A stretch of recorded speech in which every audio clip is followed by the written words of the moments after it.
السلام عليكم ورحمة الله وبركاته. اللهم صل وسلم وبارك على سيدنا محمد وعلى أهله وصحبه أجمعين. ازيكم يا حبايب قلبي، عاملين ايه؟ يا رب تكونوا بألف خير. النهاردة بإذن الله هنعمل مع بعض الأرنبيت. الأرنبيت ده يا حبايبي زهرة من الخضروات، مفيدة، وأي شيء ربنا بيطلعه من الأرض أكيد بيبقى مفيد للإنسان. هنعمل مع بعض يا حبايبي خطواته وتفاصيله كاملة. جبنا مية علشان نسلق الأرنبيت اهو يا حبايبي، ايدنا على المية.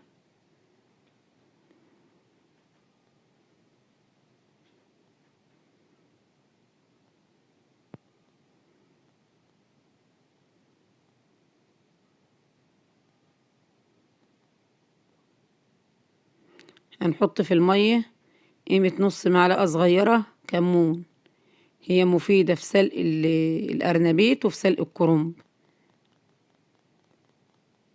علشان المادة اللي بتبقى في الأرنبيت.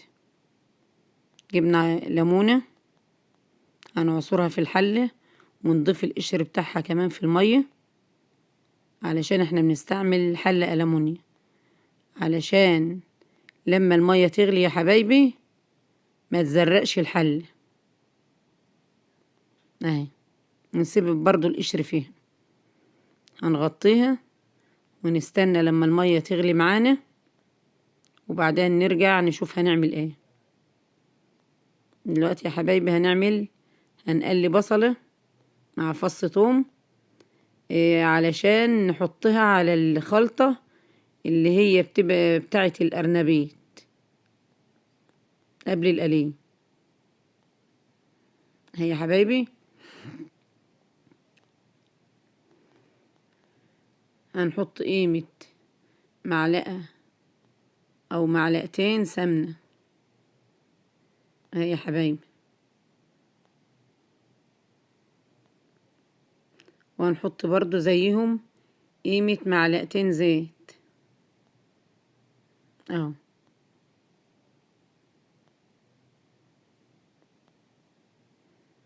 ما السمنة تسيح معانا والزيت ويقدحهم معانا يا حبايبي اهو. هننزل بالبصل، هنقلبها علشان تدبل معانا وتاخد لون. نحاول برضو ان احنا ما ندهاش لون قوي يا حبايبي علشان ما تبقاش حامية برضو في الخلطة دي اهي يا حبايبي. بندبل فيها مع التقليب المستمر.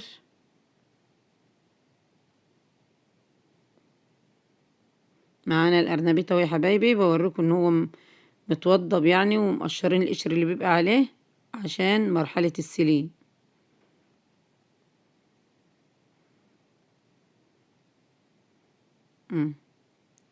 برضو يا حبايب قلبي بندبل في البصلة لسه.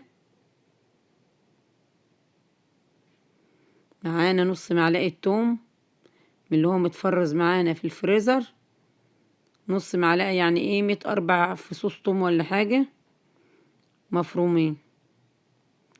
هنحطهم على البصلة لما يتبالوا وريحتهم تطلع كده مع البصلة اهو. المية غليت معانا يا حبايبي اهيت. هنحط الأرنبيت احنا موضبين اهو. انا ما كترتش في عمايله يا حبايبي لان انا بس اللي باكله. انتوا بتشوفوا الطريقة واعملي الكمية اللي انت عايزاها. غطينا عليها يا حبايبي اهو بقى على ما يتسلق. البصلة معانا برضه هي هتبدأ تاخد لون. معانا قرن واحد فلفل، انا مقللة كده عشان الكمية معايا بسيطة.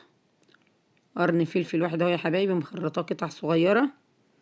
بننزله على البصلة والفص التوم يدبل معاها وريحته برضه تطلع. ده خضار محشي يا حبايبي، قيمة معلقتين او 3. دي وقت ما نعمل الخلطة العجينة للأرنبيت. هنحطها قدامكم برضو اهو كده يا حبايبي. بنشوفه اهوت عشان نحاول ان احنا ما نهرهوش في السليق، يطلع معانا كده فوق من نص سوا علشان هيكمل سواه برضو في القلية.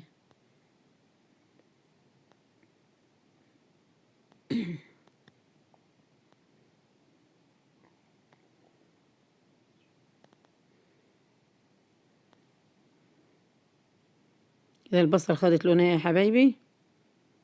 انا كنت نسيت احط الملح في الحلة يا حبايبي، حطيته بعد ما قفلت الحلة، كشفتها تاني وحطيت الملح. معاه برضه اهوت، بنشوفه كل شوية علشان ما ينهرش مننا.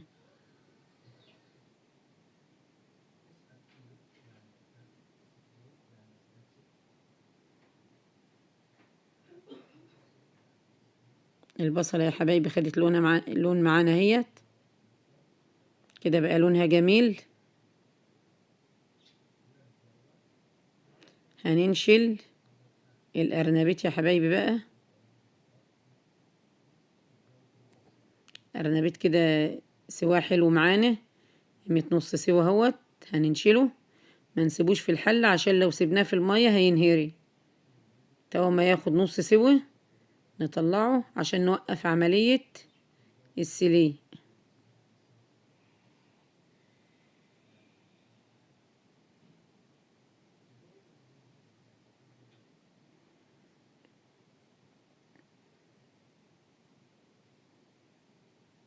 كده يا حبايبي اتسلق معانا اهوت.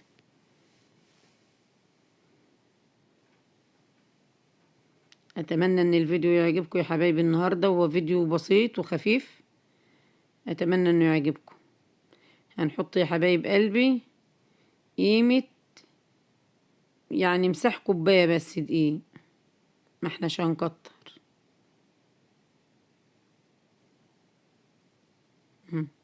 معانا بيضتين، انا مش مكترة بيض عشان عندي كمية بسيطة. معانا بيضتين اتنين هما.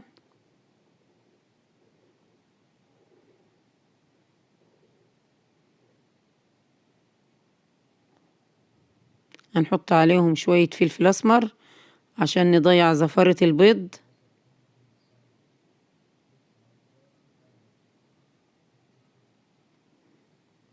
هنقلب بقى يا حبايبي البيض مع الدقيق.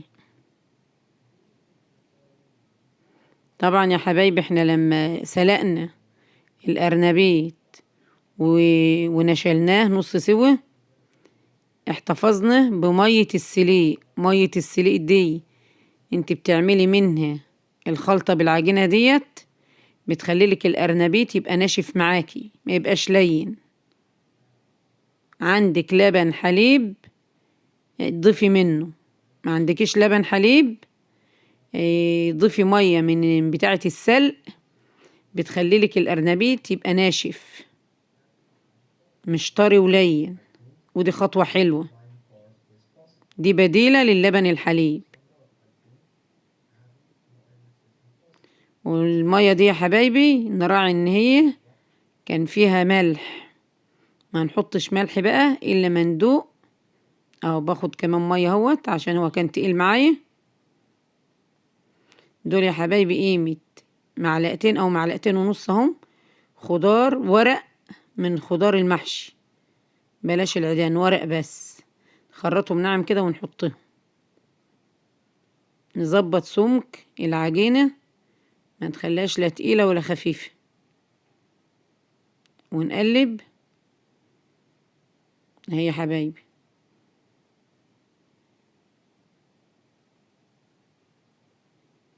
دلوقتي معانا البصلة اللي احنا كنا عاملينها بالقرن الفلفل الاخضر والفص الثوم، هننزله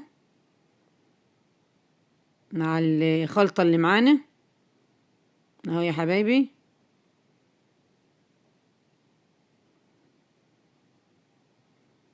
نقلبه برضو في العجين. اتمنى ان طريقتي تعجبكم النهارده يا جماعة، واذا عجبكم الفيديو متنسونيش باشتراك ولايك وكومنت حلو، وفعلوا زر الجرس على الكل عشان يوصل لكم كل جديد. حطينا يا حبايبي معلقة صغيرة من بتاعة التوابل كزبرة ناعمة، ومعلقة قرفة.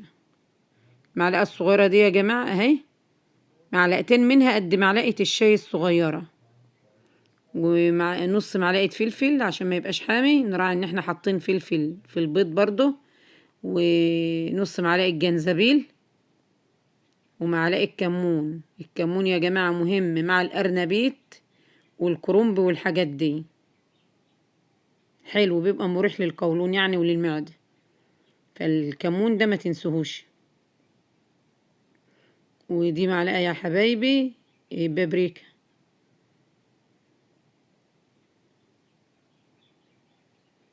نراعي الأكل اللي بنحط فيه فلفل أسمر يا حبايبي، ما نحطش فيه شطة عشان ما يبقاش حامي ويتعب. هنقلب المكونات كلها مع بعضها اهي يا حبايبي. هنزود برضو لأنها تقيل شوية، هنزود شوية مية من بتاع سليق الأرنبي. جربي يا حبيبتي الخطوة ديت وشوفيها، هتخلي لك الأرنبيت وهو مقلي وطالع كده ناشف جدا مش طري. هنحط معلقة ومعلقة ونص اهي كركم على كاري عشان تدينا اللون الأصفر للأرنبيت وهو مقلي. نقلب بقى كده يا حبايبي، نقلب جامد كده بالمضرب اليدوي ده عشان التوابل تتخلط مع المكونات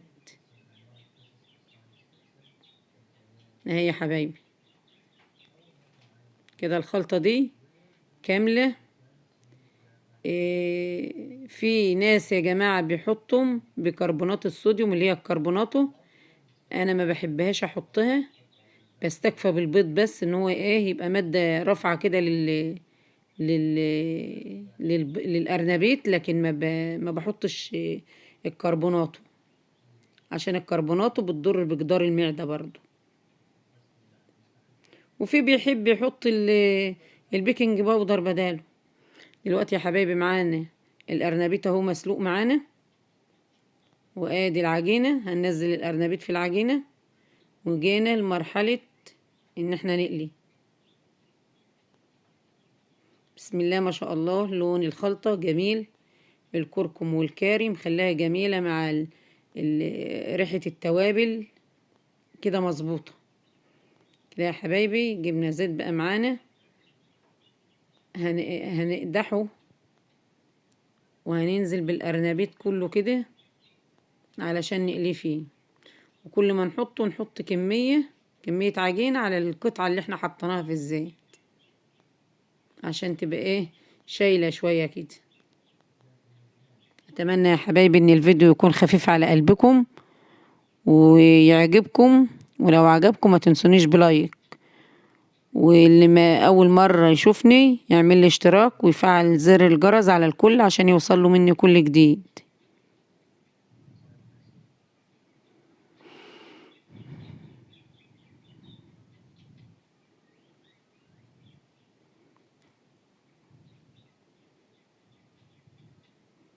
كل حتة بنحطها يا جماعة اهي، ونحط عليها شوية عجينة بس مش كتير علشان تبقى كاسياها كده، ما تبقاش قليلة عليه. كمية العجين ما تبقاش قليلة عليه.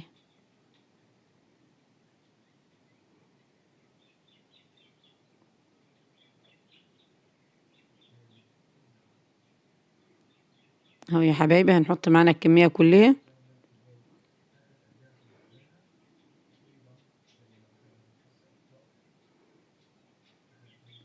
بسم الله ما شاء الله، لونها جميل وريحتها جميلة. اتمنى ان انتوا تجربوها بنفس الطريقة يا حبايبي. الاكلات دي كلها يا حبايبي اكلات بسيطة بس حلوة، مفيدة، مفيدة للاطفال، مفيدة للكبار. اي شيء ربنا خلقه من الارض فيه فوايد، ويا ريتنا نعود اولادنا الصغيرين عليها علشان لما يكبروا يبقى عارفينها برضو.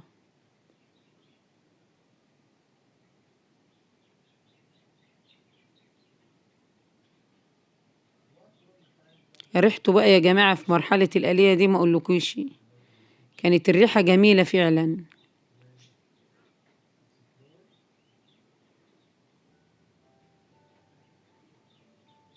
وبعدين الاكلات الشتوية ديت مفيش احلى من كده. في اكلات شتوية كده ما بتجيش الا في فصل الشتاء، بتحس ان هي بتيجي من السنة للسنة، فتستغلوا الفرصة ديت وتعملوها يعني.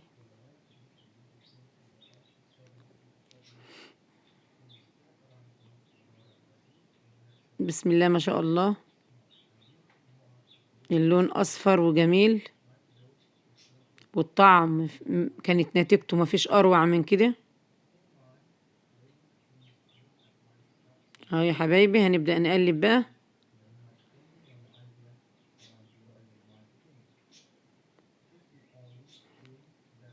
في المرحلة دي بقى يا حبايبي من اننا بنحطه جنب بعضه كده، بتحسوا ان هو ماسك جنب بعضه. حاسبوا بس على ايديكم، ربنا يعدها على خير.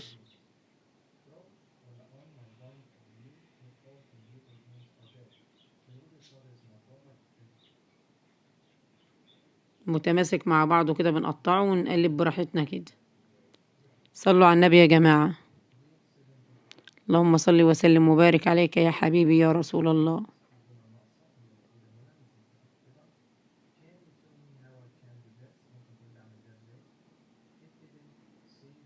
كده يا حبايبي النتيجة النهائية للأرنبيت. وبقت عجينة عملناها قرص عجة صغيرة كده، برضو قلناها في القلاية. أتمنى إن الفيديو يعجبكم، ولو عجبكم ما تنسونيش باشتراك ولايك، كومنت حلو يشجعني، واعملوا لي اشتراك وفعلوا زر الجرس على الكل عشان يوصل لكم كل جديد. والسلام عليكم ورحمة الله وبركاته.